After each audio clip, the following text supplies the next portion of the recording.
Good morning and welcome to Face the Nation. Over the weekend, frustrations boiled over as talks broke down between the White House and Republicans who were trying to hammer out a deal to raise the federal government's borrowing limit before a looming June 1st deadline. President Biden said this morning he'll speak personally with House Speaker Kevin McCarthy on his flight home from the G7 summit in Japan in an effort to break the impasse. The window for action is narrowing. Treasury Secretary Janet Yellen predicts the country may only have enough cash to pay another week and a half worth of bills. And if the U.S. misses a payment, they'll have to make hard choices. A default would threaten the global economy. The last time negotiations were down to the wire like this was more than a decade ago. In 2011, then President Obama and Vice President Biden struck a deal with Senate Republicans just 2 days before a default. This time, the politics are far trickier. Joining us now are two congressmen trying to find some common ground, Pennsylvania Republican Brian Fitzpatrick and New Jersey Democrat Josh Gottheimer. They are the co-chairmen of the House Problem Solvers Caucus, which represents the moderates within each party. And gentlemen, I know a lot of people hope you can solve these problems. I want to start with you, Congressman Fitzpatrick. This was supposed to be the weekend when a deal was struck so you could vote in the coming days. Are we at the point where we need to talk about buying time with just a short-term lift of the debt ceiling so we avoid default?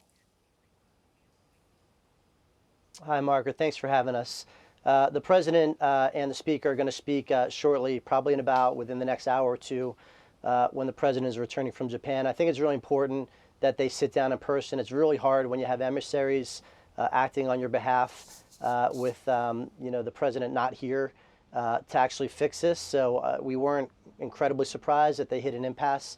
This is going to take time. We knew it was going to take time, but you've heard both the speaker and the president still remain optimistic that they're going to figure this out. I do believe that they will, Margaret.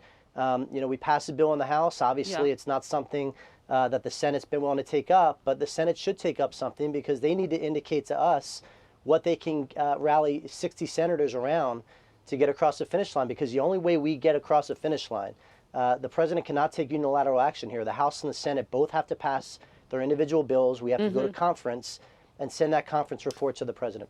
Well, the president talked about that unilateral action, and even he said that would have legal consequences he's not confident in. But on the question of the short term, it sounds like you think there is still time for a broader deal on the budget and the debt ceiling. I do, Margaret. Okay. The June 1st date was probably, according to Secretary Yellen, the earliest possible date. There's something called a non-technical default. That basically means, a technical default would mean that we don't have enough cash flow to pay the interest on our debt. We do have enough cash flow to do that. We're going to start to see the state tax revenues come in about the second week of June. So I think we are okay on that. We will have time, and I really do think that we should allow leeway and flexibility for the speaker and the president, who both understand the gravity of the situation, to work this out. I think they will.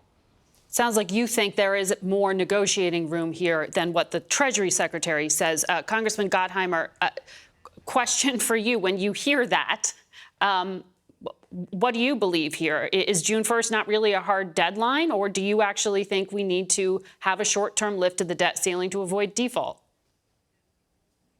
I mean, I think we have to presume June 1st is the date, if that's what the Treasury Secretary is saying. Also, regardless if we have a few more days, the bottom line is we can't continue to play chicken with the full faith and credit of the United States of America. Right? The risks are just too significant, as we all know, both to paying our debts and what that would mean with our reputation in the world. And obviously, the government of China would love us to default. And then, of course, people's savings, their 401ks, and the risk, which is clearly real, of sending us into a recession if we default. That has to not even be an option. But as Brian said, it's going to take all of us, Democrats and Republicans, to get this done. And that's the only way I think it's going to actually ever pass, is if Democrats and Republicans, because you're going to lose people on the far left and far right. It's going to take people like me and Brian and others like us who are willing to get this done. And so I'm very glad the president and the speaker are obviously connecting and momentarily. But we have to do this, keep talking every single day, every single hour until we get this across the finish line. Well, borrowing costs are already going up. Wall Street is already making contingency plans. So even short of default, there is risk. I think you both have to acknowledge that. Congressman Fitzpatrick, why do you think that there's time to play with here then?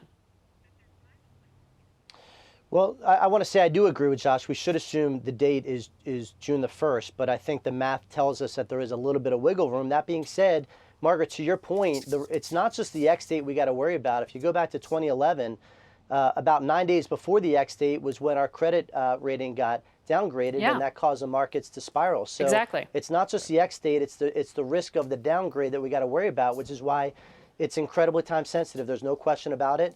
The conversations can't come soon enough. I do think it's very, very important, though, Margaret, because I do believe that the president and the speaker legitimately respect each other. I believe they legitimately do want to come to a conclusion here. And I think it's important that they physically be in the same room together to make that happen. And I'm glad the president's coming back home. Congressman Gottheimer, President Biden said he cannot guarantee that some extreme Republicans won't force a default by doing something outrageous. It's not clear what he was talking about there, but there was some reporting in Politico that there were Democrats on the Problem Solvers Caucus who were privately discussing ways to help protect Speaker McCarthy from being ousted from power by other Republicans. Is that true? And if so, how far along are those talks? I haven't been directly part of any of those, and obviously, but I'll say this: what we need to focus on now, and I think. I don't know if those are happening, but I think if we get a deal done, we'll be able to get enough Democrats and Republicans to get this done. And I'll obviously talk to and defer to Brian on his Republican caucus politics. But what's most important for right now is making sure we get a deal that's reasonable enough that you can get Democrats and Republicans a big enough swath to agree in the House, and of course, as Brian pointed out, in the Senate. That's the only way this happens. So it's got whatever we come up with has to be reasonable. And let me say this, just from a big picture perspective, right?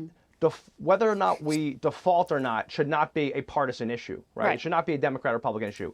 Not defaulting is a win for the country. So that's not a give from anybody, right? That should just be table stakes of what we all agree upon to protect our country and protect the full faith and credit of the United States of America. There are longer-term fiscal issues we have to deal with, and I'd say we should be dealing with those as well, which is what Brian and I have proposed. Okay. Congressman, I want to ask you, though, on that. One of the things the president said he was willing to do last week was some tightening on work requirements for government aid, and that angered some progressives within your party. Can you support that as a moderate Democrat?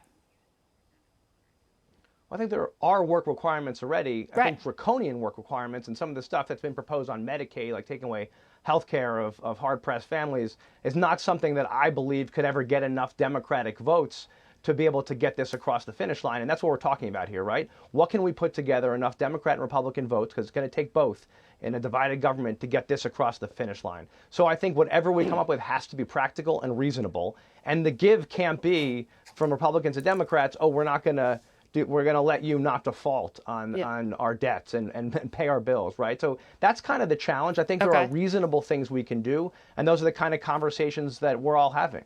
So a little bit of give potentially on work requirements, but on Congressman Fitzpatrick, the president repeatedly said this morning he doesn't just want cuts, he wants to look at tax revenues. What tax increases, Congressman Fitzpatrick, would Republicans consider? What has been put on the table? Well, we have to bifurcate between the discretionary and the non-discretionary. So the revenue piece pertains much more to the non-discretionary, the mandatory spending. That's 75% of our budget. And that's where the financial solvency needs to be addressed by both revenue and expenses. Now, the matter before the Speaker and the President now only deals with discretionary spending, to some extent non-defense discretionary spending. That's not where the revenues are being discussed, and that's quite frankly not where they're needed. They're needed on the mandatory side. Medicare will run out of money in 2028. Social Security will run out of money in 2034. So we have to, and one of the things that Josh and I and our problem solvers have proposed, one of the things we hope are injected into these negotiations is a bipartisan independent commission, much like Simpson-Bowles, that requires us, and we can write this into the law, forces us to vote up or down on their findings within a year, because until we tackle the mandatory spending and get a handle on our long-term sustainability of our debt and deficit, we're just playing around the margins. Congressman, we'll stay tuned to the work you can get done in the coming days. Thank you both for your time. Thanks for having us. You bet. Thanks.